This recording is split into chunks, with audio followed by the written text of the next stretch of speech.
Hi, Yinnies, and welcome back to a Yin Yoga podcast. If you're new around here, welcome.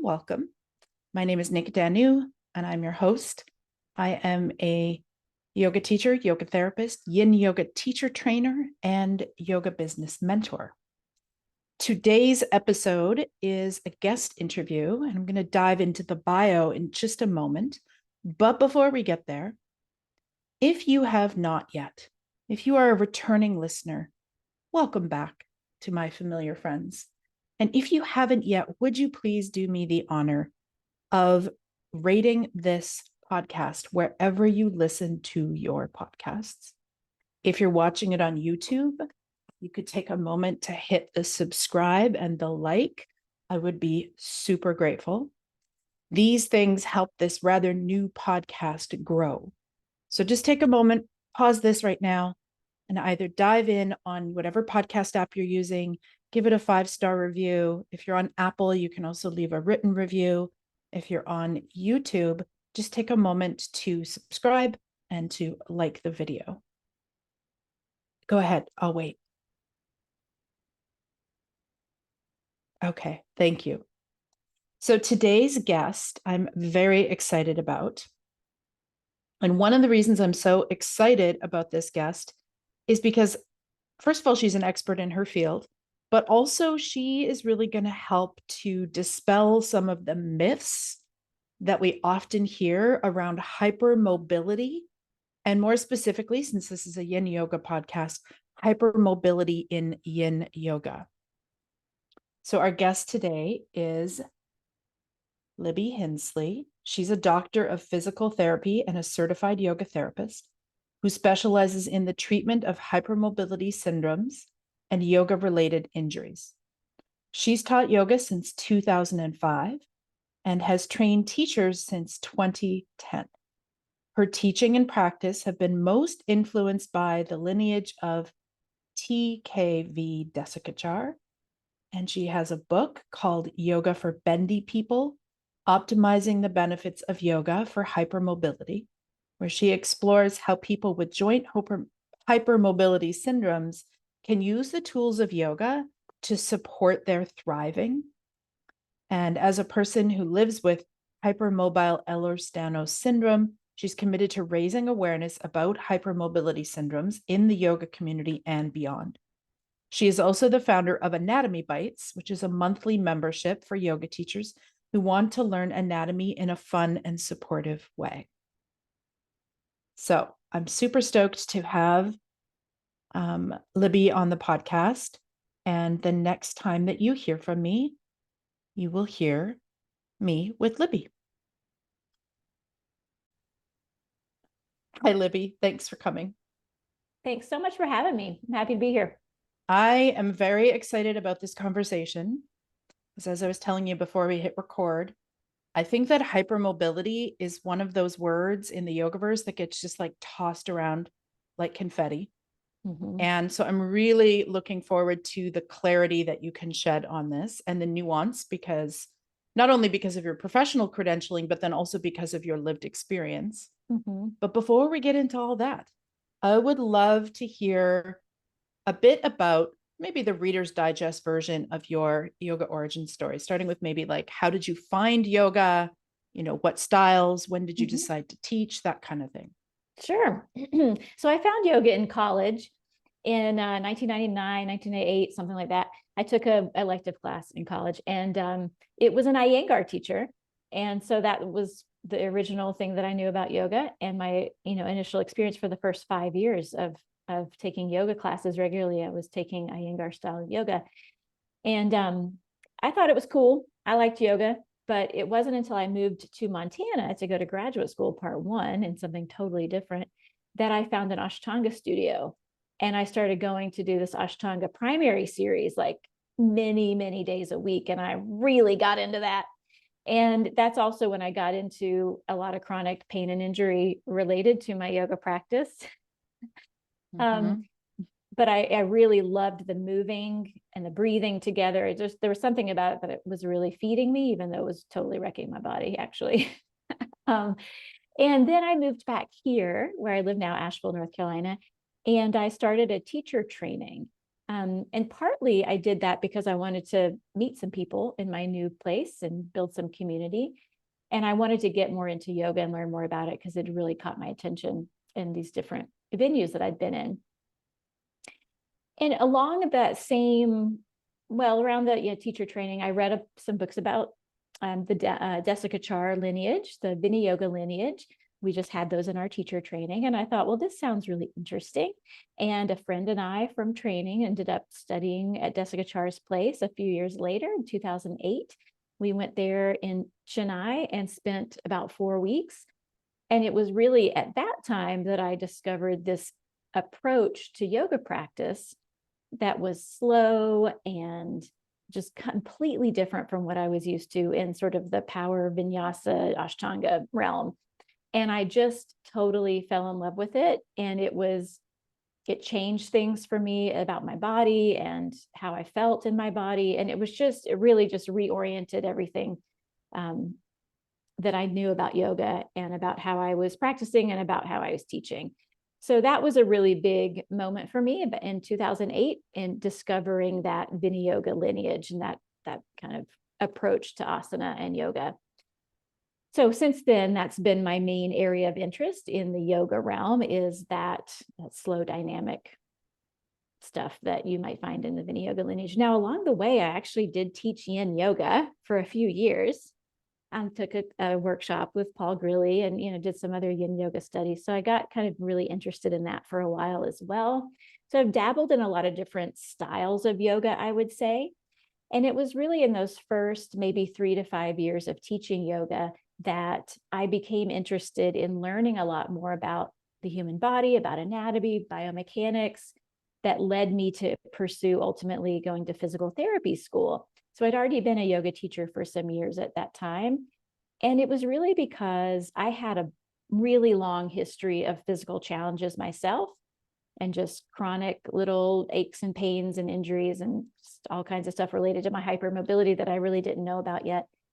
And also, I was interested in all my students' quick questions after class.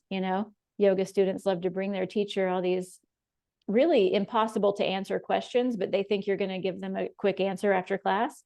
And they're never quick questions to answer, but I was really intrigued by them and I wanted to learn more. Why does someone's shoulder hurt? I don't know, but I was interested. So all of that led me into PT. A couple of things I want to tease out there a little bit. Mm-hmm.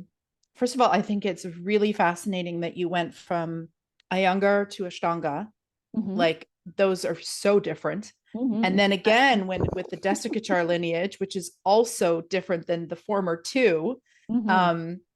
And I'm guessing that's kind of where you felt like you actually kind of found your home, was in that. Mm-hmm. Yeah. Yeah, I definitely. also, my OG style, well, my first few classes were Hatha, but the majority of my early years were also Iyengar yoga. So Oh, I can interesting. relate. I never Yeah. did the Ashtanga thing because, for one, as an anxious personality type, it just left me it was too vata for me. Mm-hmm. It was too stimulating. And then also the rebel in me was really annoyed with the fact that you couldn't move on to a different part of the series unless you had mastered the primary series, when I knew that there was just some poses that I would never master based on Mm-hmm. my body. And I was like, well, that's not fair. It's like I can do those, but I can't do this one pose, so I don't get to move on. So Right. it wasn't really and I think I, probably dodged a bullet there anyways. So Yeah. many people that I know that practice that for any length of time, other than the rare exception, just end up so injured. Mm-hmm. Totally. It's a weirdly imbalanced kind of series of postures. It just doesn't really make sense, for a lot of Mm-hmm. bodies. Um, but I found that it was so contrasted to my Iyengar experience, and I just loved the relative freedom of Mm-hmm. just movement. Like I could just move and not be so picky about every little Yes. tiny thing. That was really good at stoking my own neuroses. Like that's what Iyengar was really good at for me, is like making me very, very much into right and wrong. So it really didn't serve me at all, not Mm-hmm. physically, not otherwise. It was just happened to be my inroad into yoga. I think for me, the Iyengar was a big advantage at the beginning because I do not come from a naturally flexible body, other than maybe a couple areas of my body. Mhm. And so just the fact that there were props and Yeah. variations for me was like, oh, I can play along here. I can actually Yeah. do these things, you know? But yes, that one size fits all um, was the biggest problem I had with it. And it was when I Mhm. discovered Paul Grilly, first via Mhm. DVD and then via a workshop, that I was like, oh, because there were things in my body that never made sense in my younger classes. And I would ask them, I'd say, you know, when you say this, that feels exactly the opposite in my body. Or why am I getting Mhm. this weird pinching here? Or why Mhm. can't I go any deeper in this, even though I'm not feeling any stretch? And I just would never get answers Yeah. Yeah. until I met Paul. And then it was like, oh, okay, it's my bones. Yes. Now Yes. this makes sense. Yeah. Yes. And I really do credit Paul, actually, just this one weekend workshop I did with him, probably in 2006. I mean, it was a long time ago, but I kind of blame that workshop on my eventual obsession with anatomy. It got me so interested in this variation among human bodies. I remember him saying, you know, this is just actually basic anatomy. This is just stuff that any PT would learn. And I was like, I want to do that. I want to go to PT school. You know, so I really think that really planted the seed for me. I just got so into it. Yeah. Yeah, Mhm. it's funny how in the yoga world we think that everybody is the same on the Yeah. inside, but like in other traditions, you like whether it be, you know, PT or chiropractic or Yeah. even massage, they would never come to No, that assumption. it's Yeah. not, it's not a thing. There's so Yeah. many things that actually are only a thing in yoga world Yeah, that totally.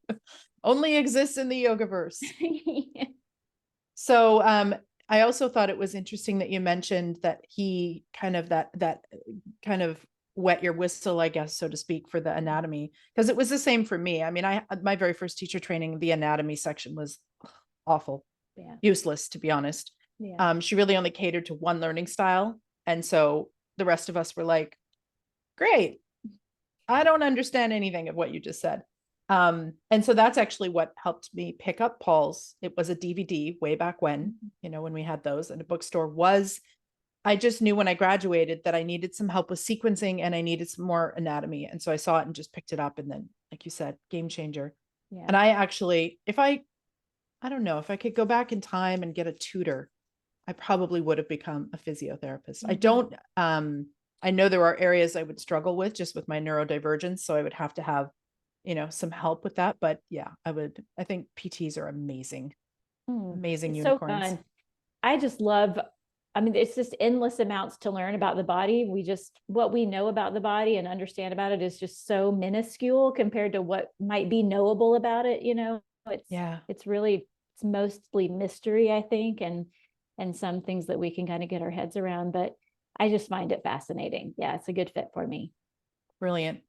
So that's kind of a Mhm. little bit of your origin story. And now who are you working with? Are you I think you're specializing in folks that are hypermobile, am I right? Oh, Yeah, at this point, so I have a private PT practice. I just treat patients one day a week. And then outside of that, I specialize in teaching anatomy to yoga teachers. So I have a bunch of stuff going on with that and creating just resources for people with hypermobility. But I'd say clinically, I definitely, 9 out of 10 people I work with at this point have hypermobility syndromes, one way or the other. And many of them are yoga practitioners or yoga teachers or coming out of some sort of a yoga background. And I've also, over the last couple of years, with my strength training coach, developed a whole strength training program for people with hypermobility. So I've really gotten into teaching strength training, which is a whole new realm for me. You know, I've been teaching yoga for 20 years. And just in the last year or so, started to teach weightlifting, and I'm that's really getting amazing. into it. I love it. I was Yeah, actually a competitive bodybuilder before I found yoga. you were. I Oh, was. I don't that do is, that anymore. And I am going to reintroduce some more strength training, but I have to do it at home. I find just for myself that the gym is actually can quickly become an addiction. mhm. So it's very easy for me to slip from, I'm just going to go for half an hour a day to like back into that Wow. imbalanced way of doing it. Wow. So Yeah. yeah, so I try to keep my stuff at home. Yeah. You know, set a timer, do some things, and then be like, that's it, on with life. Because yeah, Yes. I spent about 3 years doing way too much of it. And in the way when, strength training for health is very different than strength training for bodybuilders, that becomes Yeah. imbalanced in many other ways. Yeah. So yeah, I'm glad I gave it up, but I have to always kind of watch my tendency to get too far there again. But That's fascinating. that sounds like a great add-on for yoga people.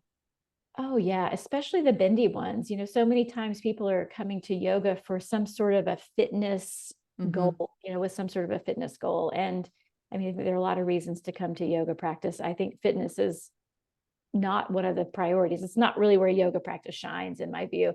There's a lot more we can get out of it. I think that's really valuable. But I think, especially for people with hypermobility, doing some strength training, getting under some heavier loads absolutely supports their yoga practice and will be protective for them, especially in some of the stuff that we're going to talk about with yin yoga.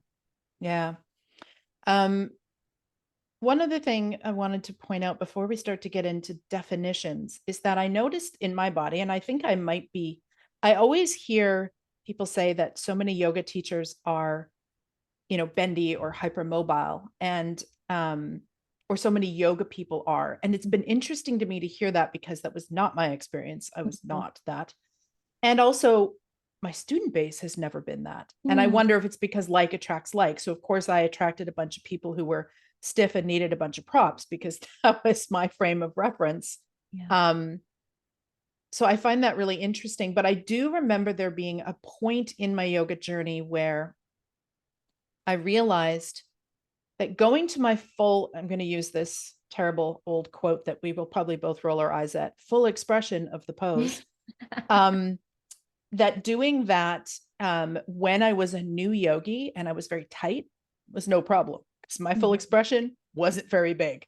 But Mhm. as my body shifted and that kind of tightness and sort of like bodybuilder body started to like loosen, and I was able to go further, there was a point in my yoga where I realized that me going to the full range of my body was probably throwing some things out of whack. And I'm speaking actually Mhm. in movement forms of yoga, not in yin, Mhm. because Mhm. I've never done yin in a sort of A type way like that. But Yeah.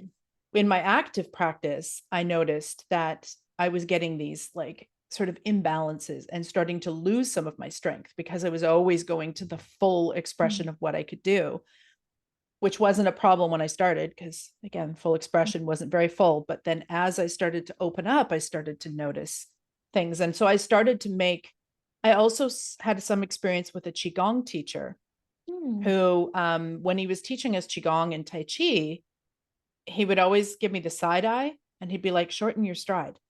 He's like, this isn't warrior pose. Shorten your Mhm. stride, shorten your stride. Yeah. And he kept doing it and kept doing it. And finally I was like, I feel like I don't even have my legs apart anymore. He's like, I know. He goes, I know, that's because you're used to yoga. He said, but there's no strength where you are Yeah. there. And I was Right. just like, I remember that, just kind of going, right. Like, in my life, functionally, when will I ever need to bring my legs this far apart? Unless I'm Right. straddling two cliffs and fighting for my life. Correct. It's just like, so it really started to shift Mhm. my perspective in my movement based practice to, okay, where in this shape can I feel sturdy? Mhm. And that's where I stop. And Yeah. that's enough. Yeah. Yeah. So, And that's way more functional. You're right. We're training, life happens in mid ranges, and ideally we're training for life. And unless you literally are a circus performer, you functionally don't have much use for end ranges. And some people are circus performers, and they definitely need to train all the way to end range for their, vocation and avocation. But that's not most of us. mhm. Yeah. Yes, And we, definitely we will not. always be more stable in a contained range of motion. That's where stability starts. That's where motor control starts. And if we want to expand from there, we can, but we have to get it here first in that middle range. Mm-hmm, mm-hmm. Yeah. And then before we get into sort of some definitions of hypermobility, I just want to, and we can come back to this if you think it'll fit better as we go on. But another thing that I have noticed, and I don't know where this comes from either, is that you'll hear people that are practicing yin or teaching yin say something about yin is so dangerous because you're going to your, I don't want to use that word again, full expression of the pose, but you're going to your end range of motion.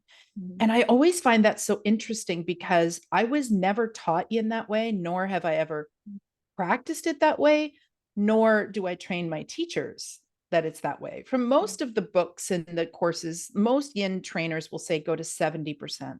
Now, I'm a yoga therapist, so I back that off. I'm in the like, hey, let's find 50 to 60%. Let's hang out there.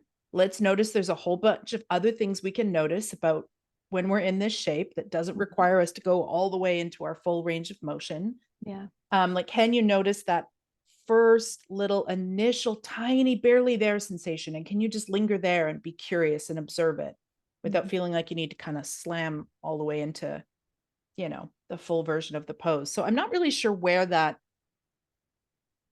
myth comes from.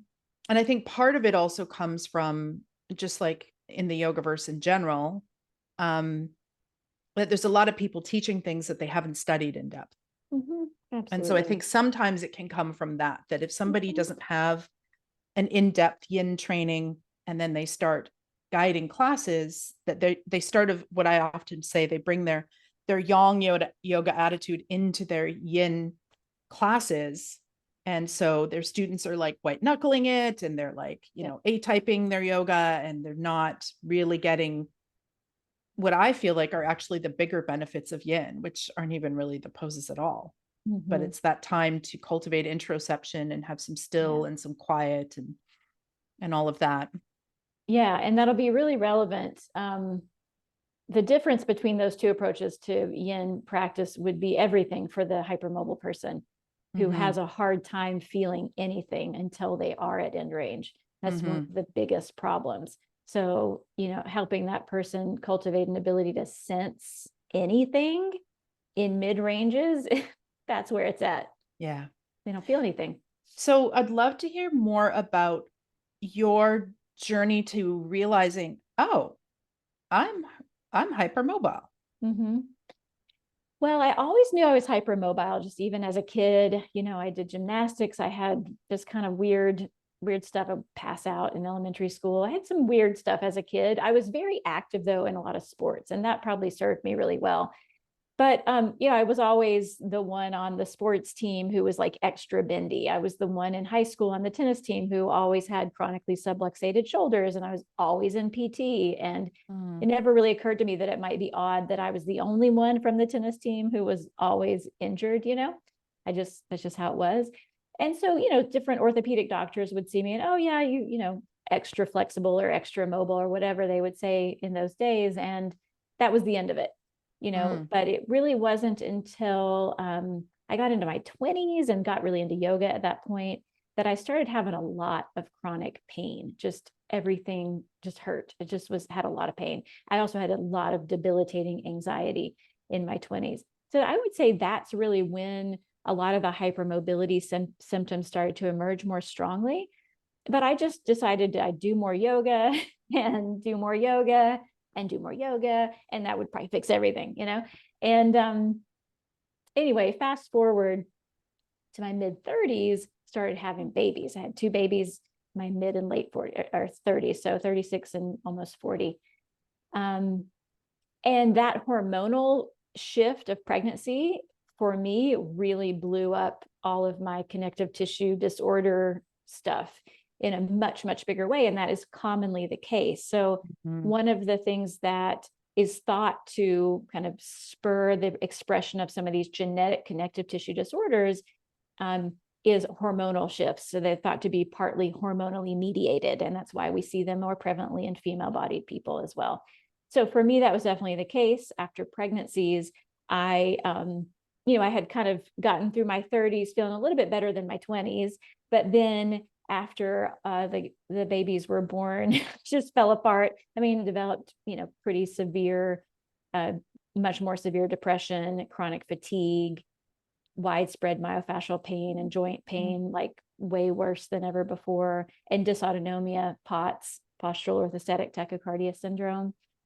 And just a lot of, you know, I was really ill. And so the past 7 years, my youngest is 7 now, have been really just a slow climb out of that. But it really wasn't until maybe 4 years ago now, almost 4 years ago now, that I finally got diagnosed with hypermobile Ehlers-Danlos syndrome.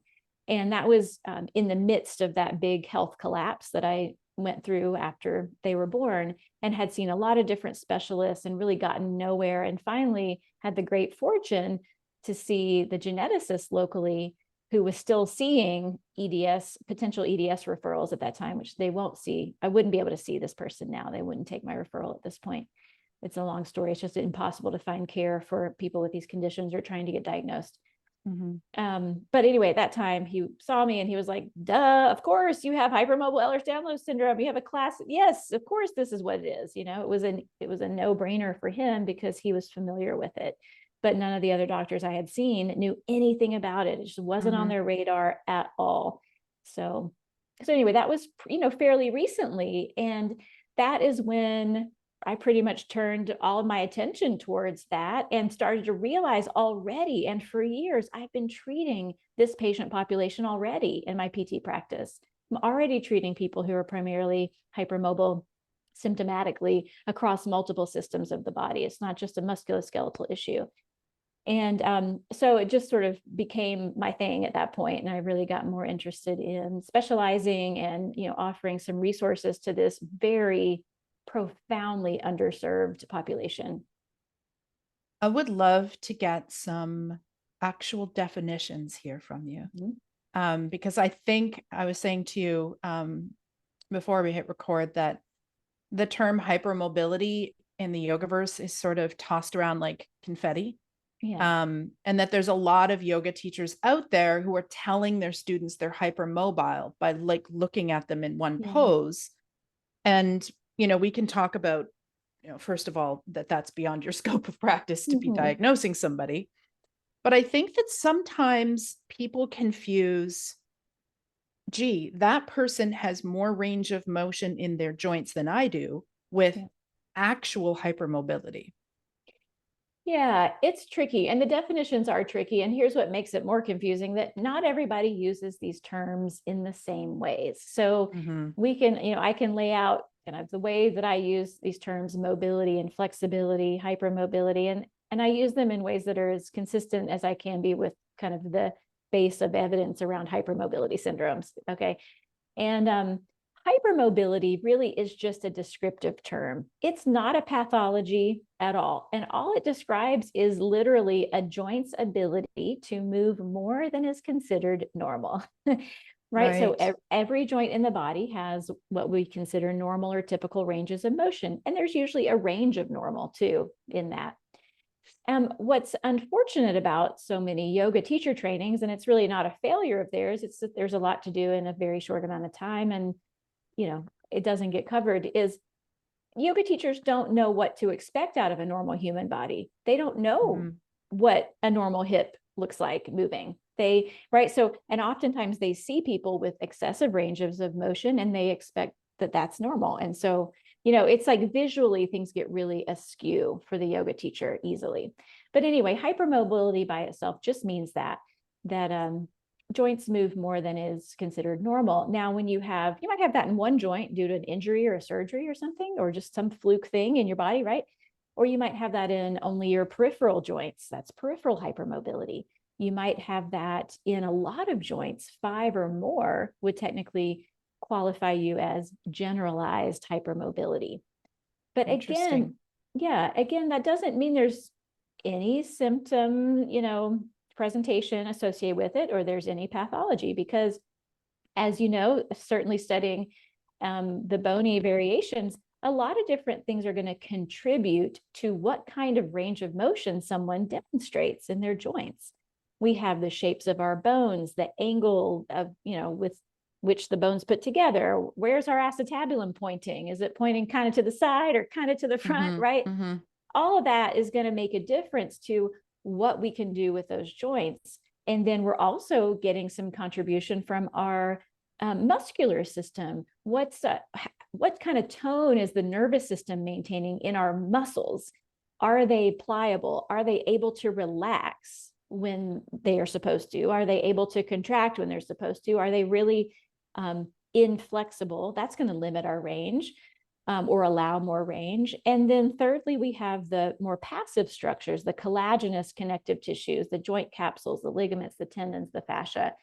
And that's that laxity, the level of laxity or floppiness or the amount of give that those collagen tissues have is going to yield a big, it's going to be a big factor in how much mobility we have.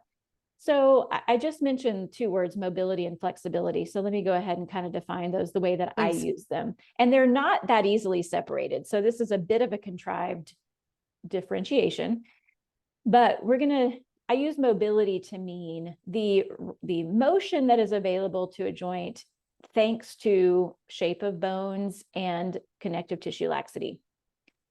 Stuff happening at the joint. Okay. And then flexibility, I'm going to use to mean stuff happening with the muscles that are around the joint. How pliable, how well can we actively use our range with our muscles? And is there increased muscle tone that's limiting our range? Any of those things, right? That's under the control of your nervous system. So very often people say, oh, you're hyper flexible. And what they mean is that you have a lot more range of motion than, is normal. So they kind of mean the same thing as hypermobile, but they're often used interchangeably. And I separate them out in a way that is most consistent with what I see in the literature on hypermobility syndromes. It's contrived, but that's what I go with. Yeah, ever since I learned about hypermobility syndromes, I stopped using the word hypermobility to describe anybody who I wasn't sure had those syndromes, and just said, you have a larger joint range of motion than average. There you go. Yeah, and that is a good way to take off that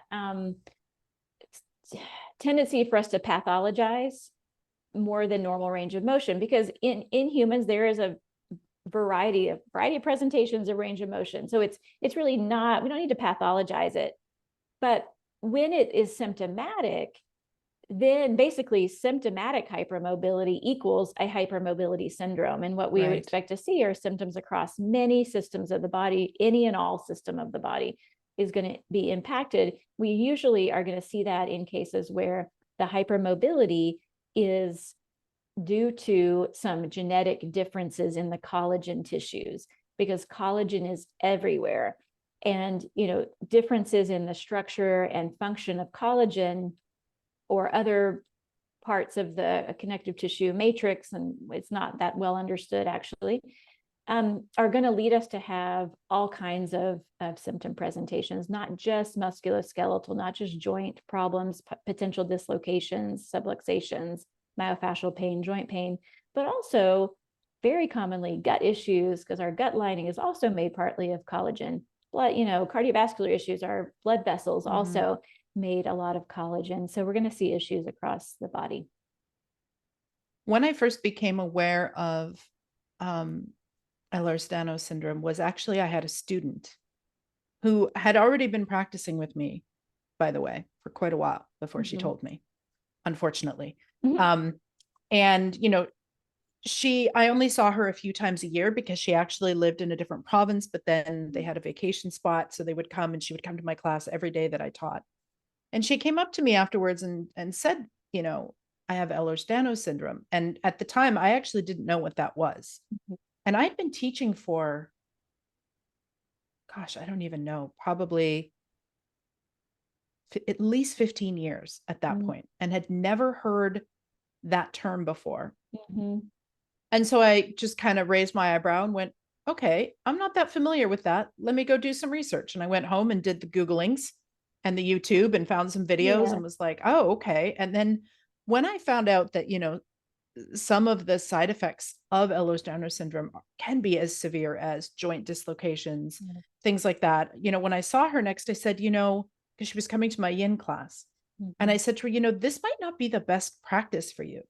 Like, I'm glad you're here, but, a practice where you're building strength would actually serve you better than coming to this yin practice. And she looked at me and she said, yeah, I know, and I'm careful, but you're my teacher. So that's why I'm here. So I was like, because I don't teach these more sort of dynamic strength building forms of yoga. Yeah. I pretty much teach all the quiet stuff like the Yeah. nidra and the yin and the restorative. And so I said to her, I was like, okay, so what we're going to do for you then is when you come to my yin class, for you, it's going to be restorative. We're going to be Mhm. putting all the blocks and blankies under everything so that you're Mhm. never in your full range of joint motion and that you're Mhm. held and supported so that you can still be present to my class for whatever reason. You said I'm your teacher. I probably should have asked her more details, but sometimes when you get a compliment, you're just kind of frozen for a moment. Yeah. And so I Yeah. didn't ask her. Um, we're going to just support your knees with blocks. We're going to put blankets here. So you're going to grab 2 of all the props that I mentioned. And that's how we can make sure that you can be here, that you can get the nervous system response of being here, that you can get the connection with myself and with the community, Yeah. but in a way that's safe for you. And so that's what we did. Basically everything just had props. She was like nowhere near her range of motion. And I did try to get her to, go see a trainer or a physio. And I think she had one back home, just not when she was visiting where Yeah. I live. And so that seemed like a good fit. Now before I knew and before she told me, we never had any problems in class. She never did, thank God, dislocate anything or have any of those issues. And that might be because of just who I am as a teacher and always encouraging people like, you don't need to do more than 50 to 60% here. Like the point isn't about the pose. It's can you observe your mind while you're here? So maybe it's because of the way that I teach that she Mhm. was able to be safe or just sheer damn luck. I'm really not sure. But I remember, thinking, how could I have been teaching for as long as I have and only have ever heard of this once? So how common is it? A really good question. And it reminds me of PT school that I went through in 2009. That was the first time I'd ever learned about Ehlers-Danlos syndrome. And I learned very, very little about it, even though people with EDS are going to hang out a lot at PT. But, at that time, and it's still now, it is taught to medical practitioners as though it's a very rare condition. And we're learning now that it is not rare at all, one form of it. So in my mind, I had this image of someone walking in through the door, literally being unable to walk across the room without dislocating all of their joints. I mean, it was Right. really like severe in my mind, and that's usually not at all what it looks like. I've never dislocated anything. Not everyone who has a hypermobility syndrome dislocates their joints. I had chronic subluxations, which is a partial dislocation. I've had plenty of that, but thankfully I'm not a dislocator, at least not yet. And I hope that I'm not going to be. But everyone who has these hypermobility syndromes, and I'll talk more about, the prevalence and everything in a moment, has their own pie. I call it like they have their own pie graph. And in their pie, they've got these different pieces of the pie, and that's their different symptom cluster. And some of the people in their pie, they've got a big piece that's like joint instability. Joint Mm-hmm. Mm-hmm. instability is not the same as hypermobility. Someone can have a lot of range and be quite stable throughout their range. Joint stay approximated, right? The ball stays in the socket the whole time. It's nice and stable, well controlled, and all that. Someone else might have joint instability. These things come apart too easily. They dislocate, they subluxate. So someone with hypermobility syndrome, certainly more at risk for joint instability and dislocations and all of that. But so they may have a piece of pie. Someone else has a lot of myofascial pain, kind of fibromyalgia style appearance, and they may have GI issues and mental health issues as their pie pieces. So it's just, there's so much variability among people who have the same conditions. And that is one of the things that I think has made it so difficult to have these conditions be understood and recognized and diagnosed. They're very poorly diagnosed. So I'll talk a little bit more about EDS, Ehlers-Danlos syndrome. That is a collection of 13 different types of connective tissue disorder that are genetic connective tissue disorders. And they're all very rare, actually, except one. One type is not rare at all, and that is the hypermobile type.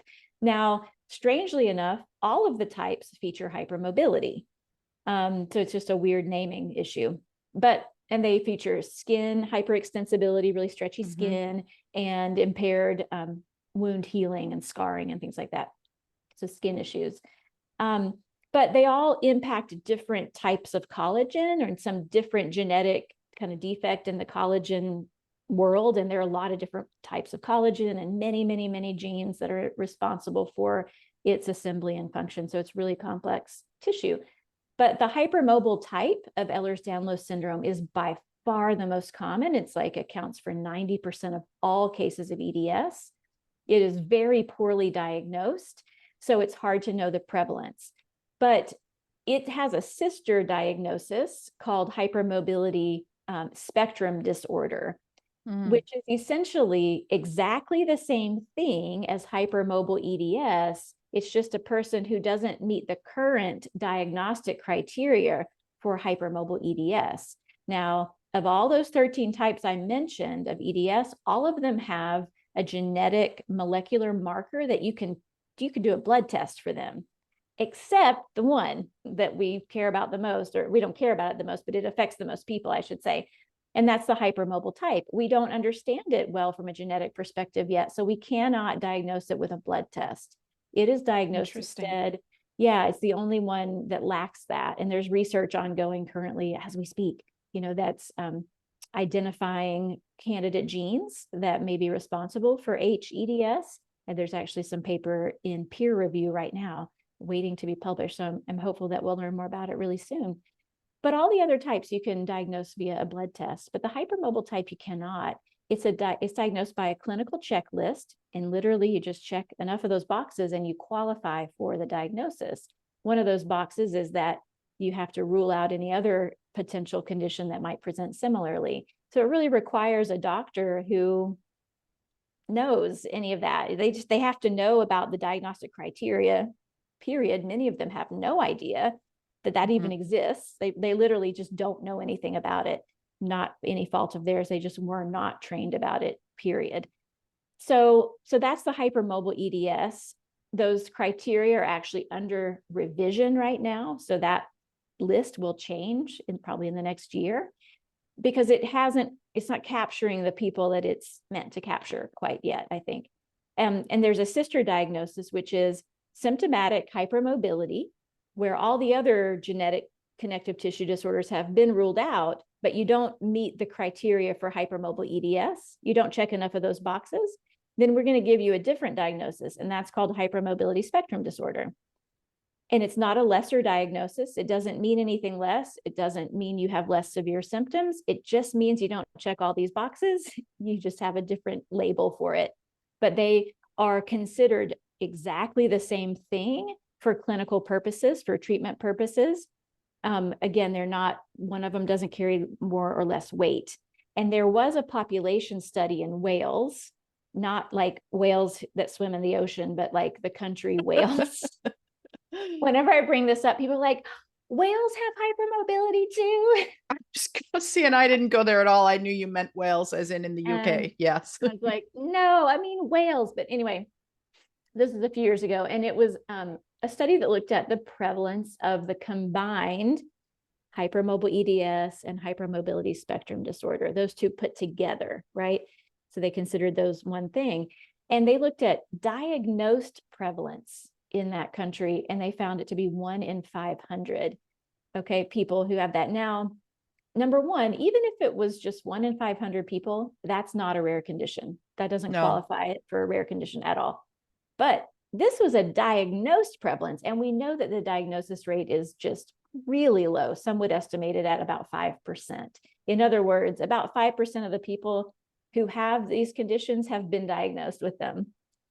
All right. So when we put that sort of lens over it, we could potentially be looking at, some experts in this realm estimate we could be looking at up to 10% of the general population may have a hypermobility syndrome, one of these HEDS, HSD. That's a lot of people.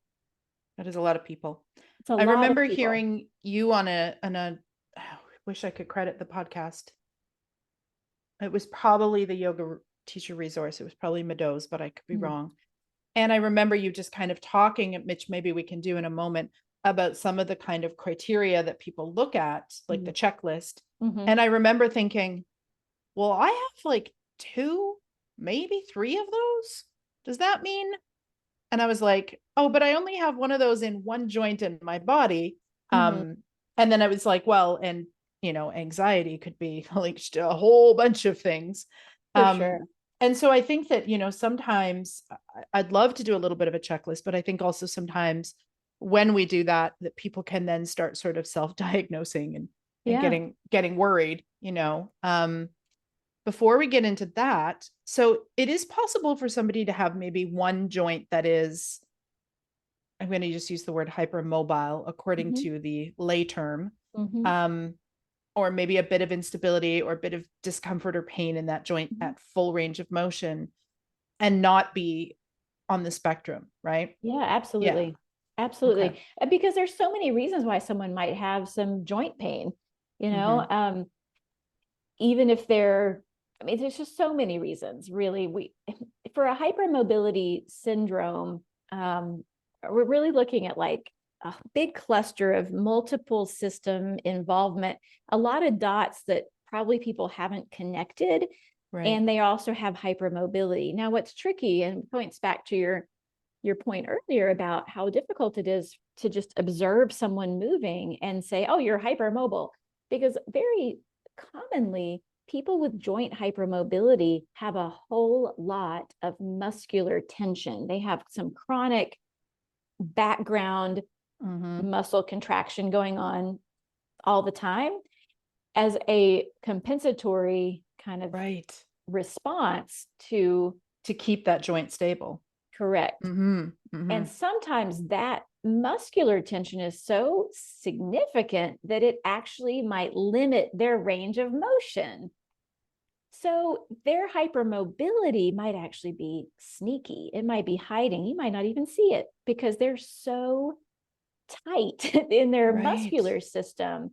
And that's often a cause of fatigue because it's exhausting to be contracting muscles all the time, and they often are more able to relax and sort of function normally when they are much stronger. We know that people with hypermobility syndromes tend to be weaker at baseline and have less muscular endurance. And yet this is a body that actually lacks adequate tension. It lacks passive tension. So it has to step up the active tension, which is our muscles. So it's a Right. really interesting conundrum there. Yeah. I remember the podcast that I heard you, that same one. So I've always been told that I have hypermobile knees. Mm. And when I look back at pictures of myself, even as a toddler, I'm like, hmm, that seems like, you know, the only time it has ever posed a problem. And so I'm never sure if it's like cart before the horse or the other way Mm-hmm. around. Um, for years and years, I did only occupations where I stood for a living. Mm-hmm. And I would often just kind of like lock my knees. Yeah. And that was fine for years. I never had any knee pain, any joint pain. I never had any injuries or anything. But there was one point when I was early on in teaching yoga where I was also doing a side hustle as a barista. And for whatever reason, just that job, I think it was because I was standing and stationary. Whereas in my previous jobs, I was a hairstylist, I'd bartended, I'd waitressed. I was standing, but I was moving. I wasn't Mm-hmm. just Mm-hmm. planted. Yeah. And when I would get planted at the till, over time, the muscles or tendons, I'm honestly not sure, on the backs of my knees Mm-hmm. from standing there for that amount of time would get Yeah. so sore they would start burning. Mm-hmm. And standing when I was not working became, there was probably only about a month period there where I was like, if I went to a concert, I had to sit down because I was Yeah. just like, Mm. and what I noticed is that if I actually just altered the way that I stood as far as where my feet were placed, it all went away. Yeah. So naturally, I have a decent amount of external rotation, also quite a bit of internal rotation. But if I stood in slight external rotation, I could no longer just like unconsciously sort of lock my knees into that Yeah. position where it was uncomfortable. And then I was like, oh, okay. And Mm-hmm. that became eventually what sort of fixed the pain. Mm-hmm. Was just me breaking my habits of the way that I'd been standing for years. Now, the only time that it will ever bother me, and it's more on one side than the other, is if I'm doing a seated forward fold, I'll often roll up a blanket and tuck it behind, especially my Yeah. right knee.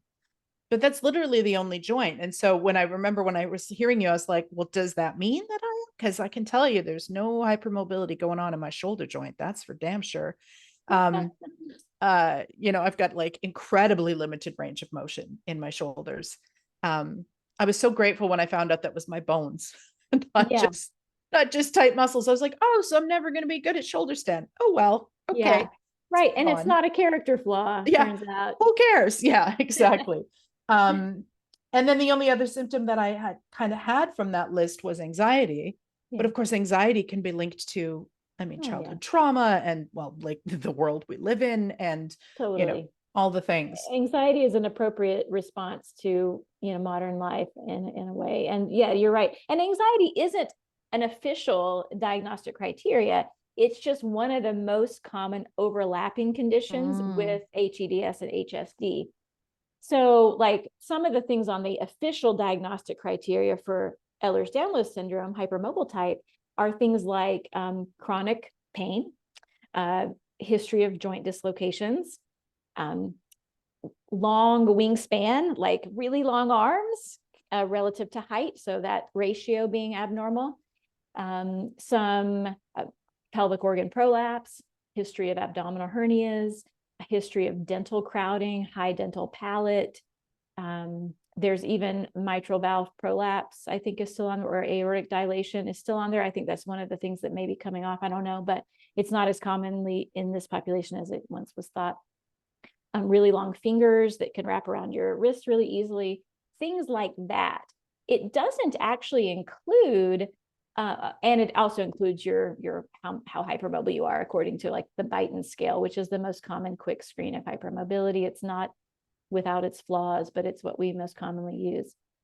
But that diagnostic criteria does not include what we know are some of the most common overlapping co-occurring conditions, including anxiety, including fibromyalgia, or it does include chronic pain, but many people think sometimes fibromyalgia is actually maybe a misdiagnosis for this, because some research shows that a lot of people with a fibro diagnosis have hypermobility. Also things like dysautonomia, the dizziness, the postural orthostatic and heart rate, blood pressure issues. That's not officially on the diagnostic checklist, but it is one of the most common things that we see in this population of people with can you explain what hypermobility that is, syndrome. just for those who are not medical Yeah, speakers? yeah. So POTS, POTS stands for postural orthostatic tachycardia syndrome, and that's just a whole bunch of fancy words. And all it means is that your heart rate goes really high when you stand up in gravity. Mm, So at rest, you might be fine, or you might even have a bit of a high heart rate at rest. But when you stand up, within that first 10 minutes of standing, your heart rate goes up by at least 30 beats per minute. That's the criteria. And okay, you okay. and it should only go up like 15 beats per minute. So like the heart rate really kind of skyrockets in these people. And the reason being, it could have a number of contributing factors actually, but a lot of bendy people, what happens is because their blood vessels are also made of faulty, lax collagen, when they stand up, blood tends to pool in the lower body in these saggy vessels that don't hold adequate pressure. It just sags. And then in response to that, the sympathetic nervous system is just like, I better crank things up because I still need to get oxygen to this brain. So I'm going to increase this heart rate really Right. fast so that I can get some perfusion up here where it's really important. And so there's this sympathetic overdrive that compensates for essentially blood pooling and saggy vessels. And so what it feels like is heart palpitations, dizziness. It can feel like a panic attack. It can feel like anxiety. But that's one of the most common things that often people have. And so they usually run a little low on blood pressure. So they might like get dizzy when they stand up anyway. They just a little bit of a difficulty regulating heart rate and blood pressure. That's really what dysautonomia means. It just means some dysfunction in the autonomic nervous system that is regulating some of those more automatic functions like heart rate and blood pressure. Right.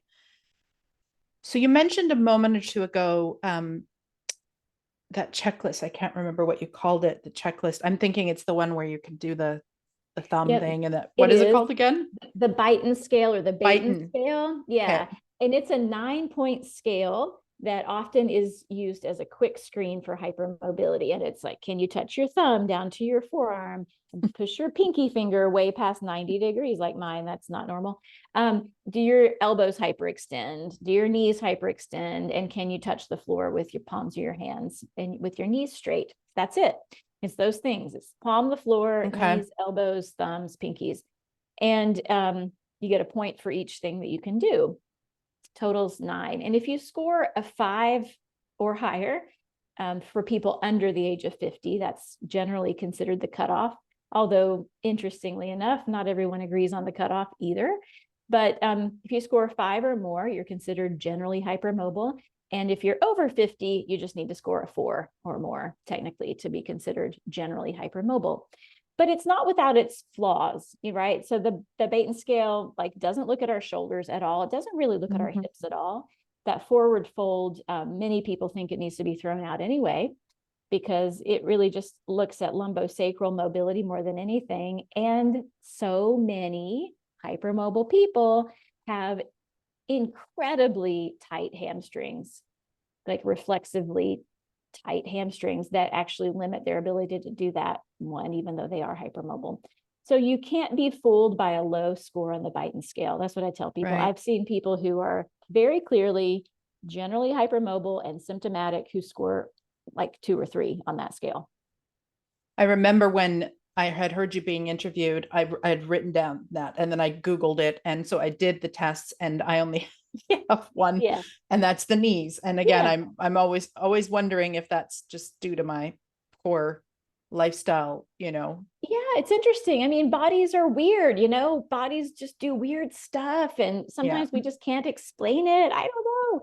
Your knees are, put together in a way that makes them bendy, but, you don't really see it in other places in your body Yeah. necessarily. It's so interesting. So the other thing that I think that maybe we need to just hammer down one more time, because Mhm. I can always hear whenever I'm doing these interviews, because I've been working with teachers for so long, I can always hear their voices in my head. Mhm. And one thing that I have noticed that there is this huge tendency for yoga teachers to do is to look at themselves, their colleague, their coworker, their student, and tell them you're hypermobile. Mhm. And I think you and I talked a little bit about scope of practice. And so for the lay person listening to this, or the teachers who, because the yogaverse is a bit of the wild, wild west, there Mhm. isn't this focus on scope of practice. And I feel like the only time that I heard it was when I took my yoga therapy training. There was a Mhm. way bigger focus on it then, but I never, crossed those lines anyways, because I'm just always very like, I'm very okay with saying I don't know. Yeah. Like I don't expect to know everything, and I'm Right. totally fine just telling people, yeah, I don't know. You should talk to a chiropractor or a physiotherapist about that. Yeah. So I've Right. never fallen into that trap of sort of pseudo diagnosing people. Mhm. But I'm wondering if you can speak a little to that, to maybe they're well intentioned Mhm. when they're handing out this word like confetti, but that Yeah. there's more to it than just that person's hips look more flexible than mine. Yeah, there is more to it. And, someone can display a lot of range of motion and really be okay, really not have any problems, like really be stable and not be symptomatic even. Um, and the other thing I think we talked about a little earlier is it's so like as a yoga teacher, unless they have a lot of additional training, say in something medical or rehab, they haven't they don't really know what normal bodies look like moving around, right? They just have this little slice of experience seeing yoga people move around. And depending on what kind of a yoga setting they've been in, that may look different. Maybe they've seen your people, right? Who are normal humans, like you described, right? Yeah. My But students are not bendy folk. yeah, But with me, for me growing up in my yoga world that I kind of came up in, it was a bunch of bendy people, and I didn't have other experience. I didn't have any anatomy training to know what do normal hips do? How much do Mm-hmm. they externally rotate? What's normal range of motion for the shoulder? I don't know. No one taught me that. So what I saw visually in yoga settings was a lot of excessive range of motion that I just assumed was normal because that's all I had ever seen. You know what I mean? And I think Mm-hmm. that's the case for so many yoga teachers. So they're just visually not really tuned in to know what is reasonable to see in a body. Is that actually a demonstration of something excessive or something very restricted? It's visually, we're just askew a little bit. But to see someone's hips move a lot, yeah, that just means their hips have more than normal range of motion or more than the other students in the class, Mm-hmm. Mm-hmm. That may be all it is. It could just be a relative amount compared to who else is in the class. So we don't really know much information.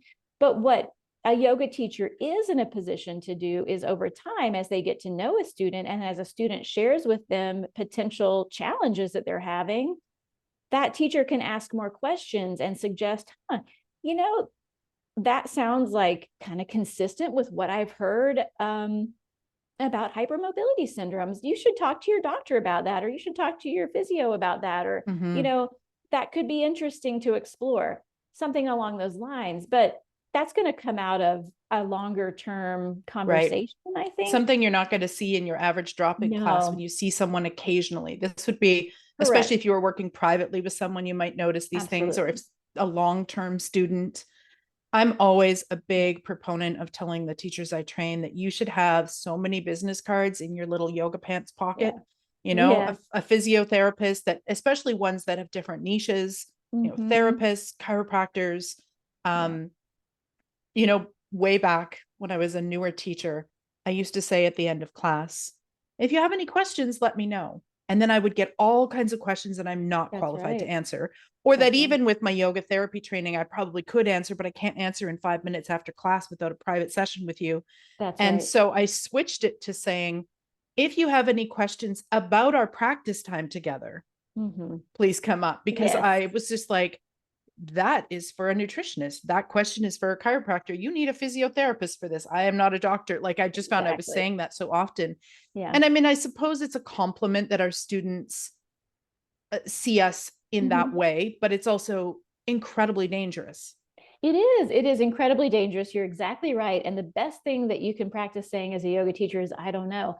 And I say it all the time because, sure, could I have an idea if we spent an hour together Mm-hmm. and I evaluated you? Sure. But right now, that's not happening. And I don't know, period. It's not ever a quick answer. Even if you do have the skills to evaluate and diagnose something, that's not the time to do it. So it is dangerous. And what's unfortunate is I think so many yoga teachers feel so much pressure that they're Yes. supposed to know the answer. No, you're not a And they're doctor. not. They're not supposed to know. And so I really encourage yoga teachers to just take that load off of them. It's just undue stress, really. And I think it's because teachers want to be so helpful, like we are Yeah. helpers. And Yeah. I always say, you're still helping, you're referring them to somebody who Absolutely. can absolutely help Yeah. them. I have Yeah. a specialty or a niche in back pain.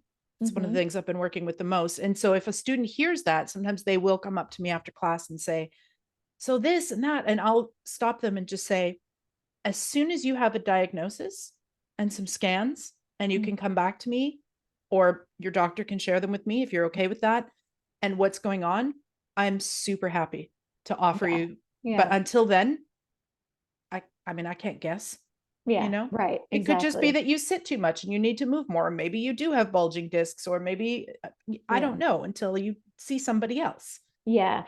Yeah. And one of the things that is hard to know is how much you don't know. It's Mm-hmm. like Mm-hmm. it's really hard. And really what ends up happening is that the more we learn, the more we get to appreciate how much we don't know. Yes.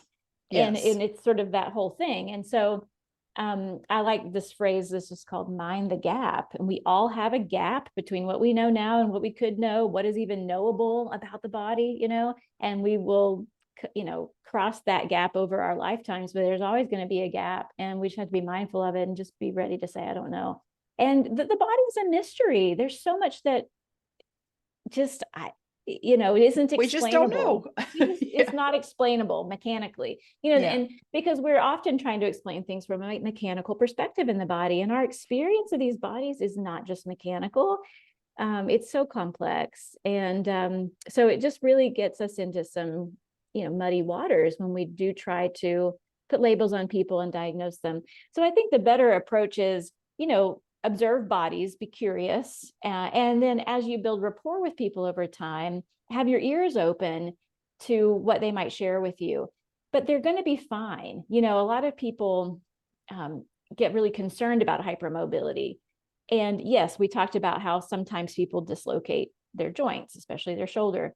Not everyone does, and I'd be more concerned about someone with a history of dislocation. But other than that, they're at risk for more sprains and strains, aches and pains. Mhm. It's usually Mhm. not going to be something that's really very serious.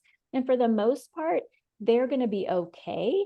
But if every time they practice yoga, they feel worse, that's important information. That means Mhm. we need to modify something. We need to change something. Either this isn't the right practice for them, or we need to do it differently.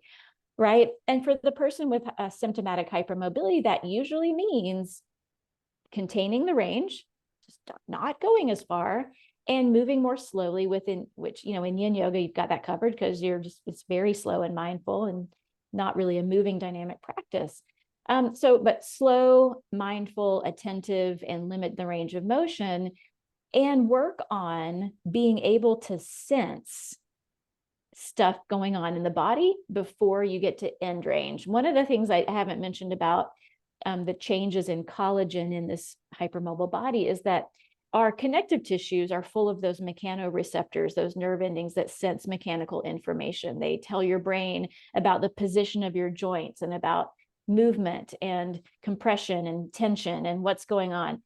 And they're harder to stimulate in a body whose connective tissues are floppier, because they don't get under tension as easily, right? It's like they get under tension way out at end range.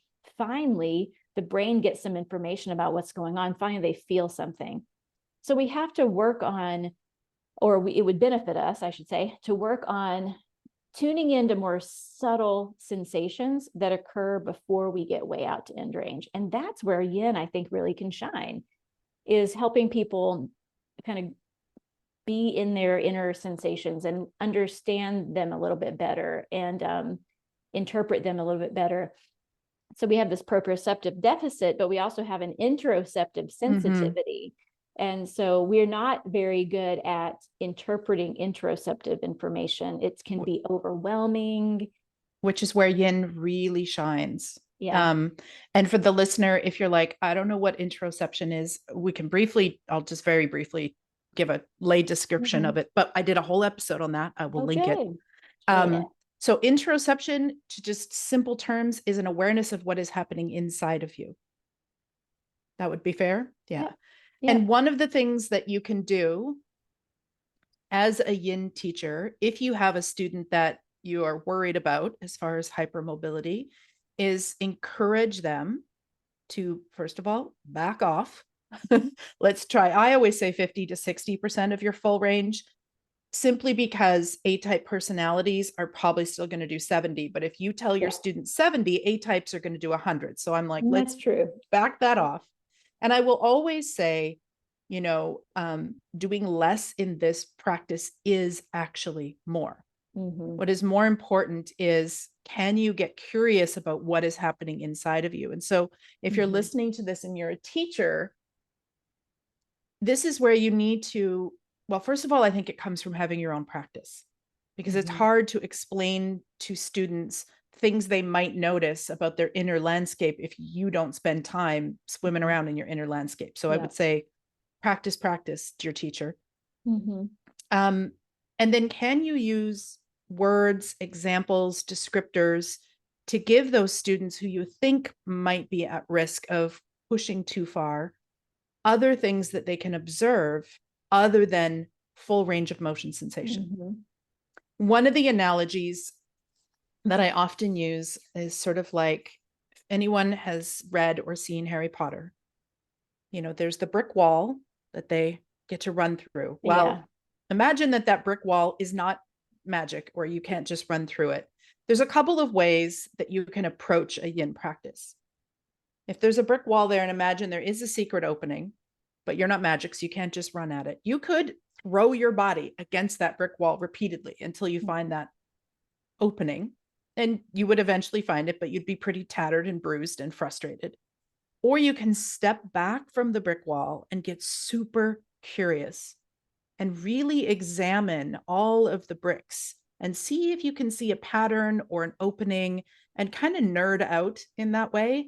And then you might actually find that opening. And I always use this analogy of, if you're going right to your full range before you've had a chance to investigate, what does the very beginning of this feel? How do I feel a minute in? How do I feel with 50% sensation? Yeah. If you're not doing that, it's the equivalent of just slamming yourself up against that brick wall and then wondering why you're suffering. Yeah. And so there's so many opportunities, if as teachers we can get skillful with our language, that you can invite them to notice other things. And even if interoception is difficult, which it is, I think, for everybody, but especially, like you said, for this population, you can start with, can you notice the air on your skin?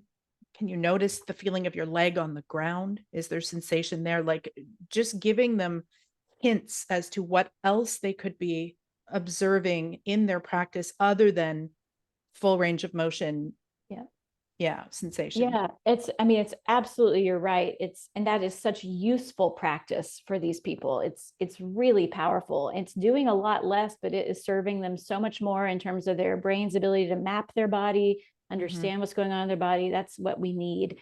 And the other thing I just want to say about hypermobility, we kind of touched on this a little bit. There tends to be a bit of a fragility narrative about hypermobility that sometimes is actually warranted, but usually not, and because we see such a wide variety of what it looks like to be hypermobile or to have a hypermobility syndrome. And some people are very unstable and have, using mobility aids and really significantly impaired by this condition, and others not as much physically, but maybe they have debilitating GI issues or whatever. It's just so much variety. But here's what we know about the bendy body at end range. It is more prone to injury, and it is going to be more prone to injury at end ranges. It's going to be more prone to sprains and strains and dislocations at those ranges. However, we also know that despite its differences in collagen and all of that, it is adaptable. It's an adaptable body that, given the right stimulus, will adapt, will mount a response. And what we know about tissues in the body, bone tissue, connective tissue, all the same, is that they respond according to the loads presented to them. So there's a kind of a story about like overstretching and this fear about overstretching. And again, yes, hanging out at end range passively is not a great idea. It's where we're going to have trouble. It's where we're going to get irritated. It's where we're going to get injured. However, putting stress on our tissues is exactly what we need to do. We just don't need to do it at end range.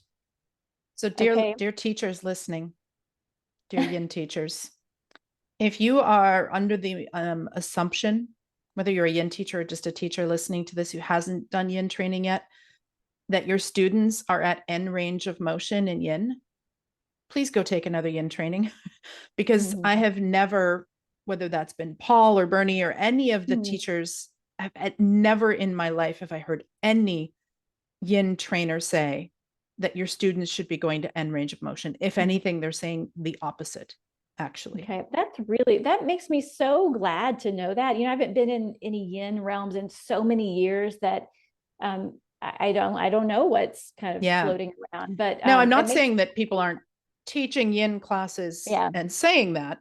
Again, this is where, dear teacher, if you're hearing this and you're like, oh shit, that's me, I've done that. Then just, don't feel called out, feel called in, and maybe time for some more study. Especially if you're teaching yin without any actual formal yin training. Because what can happen is we can take all our baggage from our yang forms of yoga and just bring them right into teaching yin if we haven't taken any training with a qualified teacher, and just think yin yoga is just like regular yoga with longer holds. And that is Uh-huh. so not the case. There's so Mhm. much nuance. I love that. I love that approach. And you know, I feel like I've heard maybe people talking about yin as a really great opportunity to load connective tissues, to put them under tension so that they can adapt and become stronger.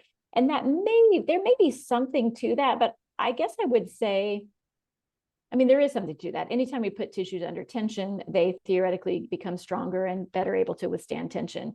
But what the bendy body needs, in my view, in my humble opinion, is loading at mid ranges that is actually far, far heavier than what you're going to get in a yin yoga pose. Yeah. We need a lot of loading, Strength indeed. training.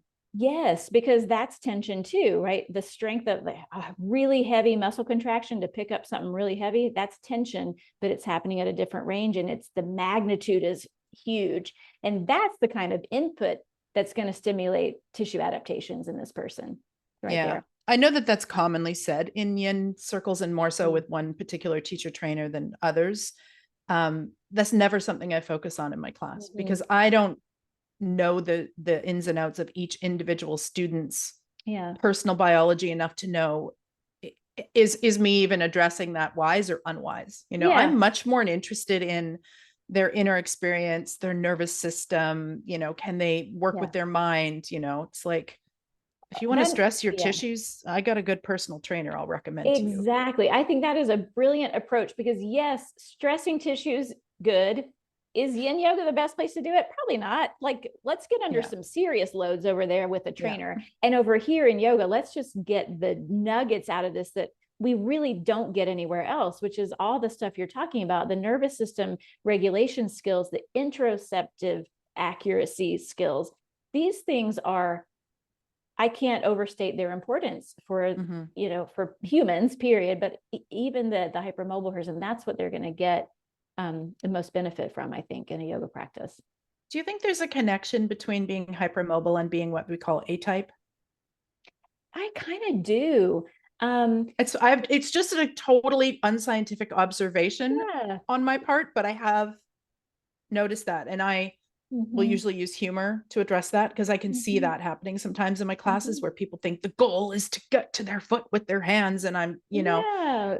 There and I'll does just tend to be, encourage them over and over again to back off. yeah, there tends to be like an overachieving element. Yes. Now, and I do think I saw maybe some studies a long time ago about like high intelligence basically Mm-hmm. being associated with hypermobility. And, I mean, we know that people with hypermobility are more likely to have kind of neurodivergent superpowers, honestly, either autism spectrum, ADHD, kind of brains that are like superpowers I in a didn't way. know that. That's so cool. Yes, it's really interesting. Like people with autism spectrum disorder and ADHD are at least 4 times more likely to be hypermobile. Wow. Okay, so I have one more box then in the But am again, I? again, those aren't things that show up on that like official Exactly. HCDS thing. It's just Yeah. something that we know there's research that's demonstrating this, and there's high correlation there. And Interesting. it is, and I don't know that it's really well understood, what that's about, other than interoceptive sensitivity. It tends to link some of these things together, and potentially some differences in brain anatomy. So it's fascinating stuff. But how did I get there? What were we talking about? Oh, Oh, high intelligence. right. Yes. So A-typus. yes, yes. So I do observe that too, definitely. And a lot of times there are people who have been overachieving for, say, a few decades, and they literally hit a wall and their health completely falls apart. Yep. I see Because that I happen. often joke with my students that I'm a recovering A-type personality. Actually, I say recovered Mhm. because I really do feel that way now. Like I don't know, there was something in my life at one point that just happened where I was like, huh, I don't need to be this way actually. Yeah. And sometimes these things are slow, sometimes there's like an aha moment. Yeah. But I do think, because I am a former A-type, that it's easy for me to kind of use humor to bring some levity and some lightness. And I'll always say, like, enlightenment is not when you touch your toes. I promise you, when you get your hands around your leg in this way, that doesn't mean that suddenly you get gold stars. So like, I'll just keep bringing it up. And I would encourage the teachers listening, if you notice that sort of white knuckling it happening in your yin classes, just keep talking about it until they soften. And I only once did I actually have to go up to a student individually, because I had, I had said it to the whole group and I had said it again. And then I had said, and if you're thinking, gee, Nick keeps saying this, could she be talking to me? It could be I'm talking to you. And it still wasn't landing. And so I just went over to the woman and whispered in her ear, what would happen if you gave yourself permission to do less? And that was night and day. All of a sudden, everything softened and she actually relaxed. And because I just knew, A, she was potentially risking injury because she was pushing herself so hard. And B, she was definitely not going to like yin yoga. She was not going to leave that room and be like, whoa, yin is awesome, And so I just thought, if I can just, I don't know, sometimes we have an instinct, and I whispered that to her and she completely softened. And she afterwards came up and thanked me and said how much she enjoyed the class. And so teachers, if you keep seeing it, just keep talking to it, whether you think they're hypermobile or not. Nobody needs to be pushing themselves to 100% or even 70% in their yin practice. It's not necessary.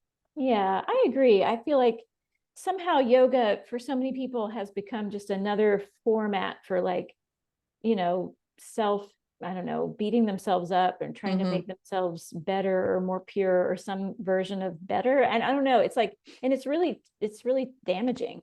And so I think that where yoga has the most to offer is exactly in helping people come to a place where they can accept themselves as they are, exactly as they are, not, expect themselves to be perfect, but give themselves permission to be supported, to relax, to be totally imperfect humans. That's what we all are, and no amount of yoga practice is going to fix that.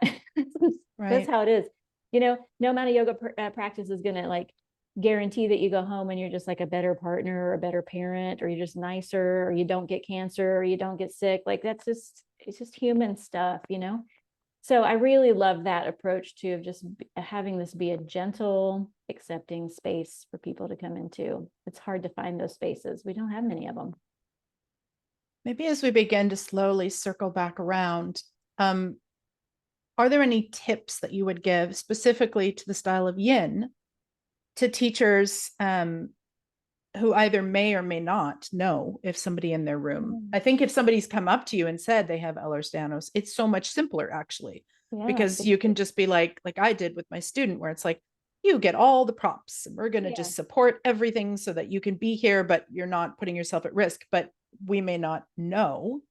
And so are there just some kind of general themes maybe that we could be intentional about when we're creating our classes in case of somebody that might need that support? Yeah, I mean, I really like the limiting the range of motion and encouraging subtlety of sensation, and dialoguing, especially if someone says like, I can't feel anything until I get way out here at the very end range. Well, in that case, can we bring a tiny bit of resistance to the stretch? And I don't know if that would have a place in a yin yoga practice, but can we resist flopping into it just a tiny bit, bring a tiny bit of muscle contraction? Because when we do that away from our end range, we get a sensory hit, we get input sensory in our sensory system, and it helps us feel our body. So that can be a really useful tool, and it can just be a hair, of a little pullback, and all of a sudden, boom, the brain knows what's happening in the body, because now our tissues are under tension sooner, and that's what we want. This is a body that lacks tension.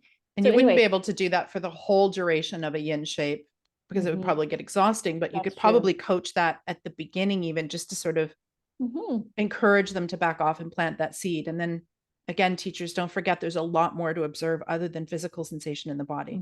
Like, can they observe their mind? Can they feel the air on their skin? There's so much in a yin practice that doesn't have to be sensation. Definitely. And the other thing is, when we're, helping students investigate with curiosity, what is the right kind of practice for them and what modifications might be needed, is to really encourage an honest reflection, an honest study of your response to a practice. I have seen so much resistance to honestly reporting how you actually feel after your practice, because the story is so strong that more yoga is supposed to feel better. I'm supposed to feel better when I practice, but so many people actually don't. And they might just assume, instead of saying, you know, there's something about this that isn't right for me, what they typically go to is, you know what, I'm not working hard enough, or I'm doing it wrong, and I just need to do it better, and then it'll work for me the way that it's supposed to. And so I think really giving people permission to be very honest about their own experience during and after, for, you know, a couple days after, because it's that study of our response that will guide how we proceed in the future. But if we're not being honest about it, we're not going to get anywhere. And I see it so many times. Oh yeah, you know, the practice feels great, but yet I still have this chronic thing that flares up kind of every day after I practice, and it's actually not getting better, you know. I see that a lot with students with their neck specifically. They think that this chronic tension they have from working at a desk all day, that if they just stretch deeper, it's going to fix that. And I always am like, let's back that up and go get a massage, please. Like, you know, yoga has its gifts, and, you know, and I'll often joke and say, you know, more isn't better. It's just more. Yeah, you know? exactly. Yeah, exactly. So I think that is a piece that I see missing sometimes. It's just, you know, telling people, because they may just need to be told repeatedly, this is just a practice. It doesn't mean anything except what it means to you, the practitioner. Today. It's not today. Exactly. It's not like there's no expectation about how it's supposed to feel for you. It is simply a tool for you to investigate you and your own experience. And you have to do that honestly, or else you're not going to get anywhere in terms of your relationship with yourself. And that's what yoga is most interested in. So I think as a teacher, encouraging that, maybe, you know, just mentioning that at the end of the class, that, you know, what I do at the beginning of classes, we do a check-in and then a group hello, and people can say how they're doing. But then at the end of class, I get them to check in again. And I say, and this is just for you to know, but like, how are you doing now? And so with folks, it might be nice even to say, and notice how you are tomorrow, and how you are the next day. Yeah. That's right. Yeah, I think that's really encouraging useful. Even more interoception, right? Yes, and that there's not a right or wrong answer to it, you know? It doesn't mean anything. It's like, I remember a student saying to me once, who was anxious at the start of class, and at the end she shared, I'm still anxious. And I was like, okay, then. That's good noticing. Yeah. I was like, good on you. Like, you know, it's like yoga is not a magic pill that you take and all your life's worries go away. That's right. Yeah. Brilliant. So I would love to, I wrap up with some rapid fire questions. That's okay. Okay. And then I'll give you, we'll do a little where everybody can find you on the interwebs and what they're, how they can work with you. Okay. Okay. Coffee or tea? Oh gosh, both. I drink both every day. Me too. I'm like, well, it depends. Tea first, coffee in the afternoon. That's how I do it. Okay. Okay. Favorite ice cream flavor, whether that's dairy or non-dairy? Oh, I'm going to go with coffee flavored ice cream. Nice. One thing people often get wrong about me. That my last name is pronounced Hinesley. which listeners, I may have mispronounced in the intro. That's funny. Do you have a pop culture vice? A show or a podcast or something that you just like can't help but binge on? You know, I used to binge on Grey's Anatomy.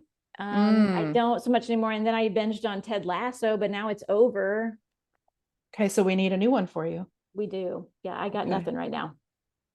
When I'm not practicing yoga, I am picking up heavy things and setting them back down. I'm really getting into the strength training. Awesome. Yeah. One weird fact about you. Oh gosh. I feel like there's so many weird things about me. Choose your favorite. Weird fact about me. So when I was a little kid, my parents thought they were a little concerned because when I started drawing pictures, they were all upside down. that's a little bit weird. So I was a bit of a weird kid. I also had a belly button that was this big, and I had to have surgery on it. It's a bendy thing. Actually, I had an umbilical hernia. Oh, Those okay. are That kind of just, makes sense, actually. yeah. Yeah. Anyway, those are things that just popped into my mind. What the world needs now is, Oh, love. so is my answer. It's just love. That's all that we're here for. That's all we're here Yeah. for. One thing I wish people knew about yin yoga. Well, that it's not about being at your end range. Love it. Mm-hmm. Um, and then is there anything else that I forgot to ask you about that you would like to share or add, other than, of course, we're going to talk about all the good stuff that you offer? I can't think of anything right now. I think we covered a lot of ground in our conversation. Yeah. Awesome. All right, my friend, where can people find you? You can find me at my website, libbyhinesley.com. And from there, you can get everywhere. But I'm also on Instagram at Libby Hinesley PT. So those are the two best places to reach me.